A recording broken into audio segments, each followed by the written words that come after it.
বল ধরতে গিয়ে সতীর্থ আসিফ আলীর সাথে বড় ধাক্কা লেগেছিল পারভেজ হোসেন ইমনের। আসিফ দ্রুত নিজেকে সামনে নিল, চোট পেয়েছেন ইমন। লাহোর কালান্দার্স ও মুলতান সুলতানসের ম্যাচে ইমনের চোট পাওয়ার সেই দৃশ্য দেখে হৃদয়ের রক্তক্ষরণ হয়েছে অনেকেরই। তবে ইমনের এই চোট গুরুতর নয়, এমনটি জানিয়েছেন খোদ লাহোরের অধিনায়ক শাহিন শাহ আফ্রিদি। ইমন ও আসিফ দুজনেই ভালো আছেন বলে জানিয়েছেন তিনি। অধিনায়ক বলেন, হ্যাঁ, তারা দুজনেই ভালো আছে। ফকর জামানের অনুপস্থিতিতে এদিন ওপেনিং এ নামেন ইমন। ব্যাট হাতে 19 বলে 45 রানের বিধ্বংসী ইনিংস খেলে এনে দেন দারুণ শুরু। ফলে 13 ওভারের ম্যাচে 185 রানের পুঁজি পায় লাহোর কালান্দার্স, যা অনায়াসে জয় এনে দেয়।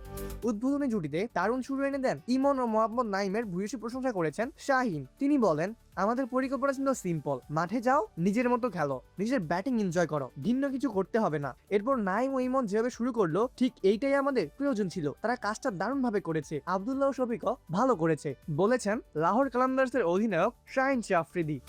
অপূর্ব দাস, প্লেবাজ নিউজ।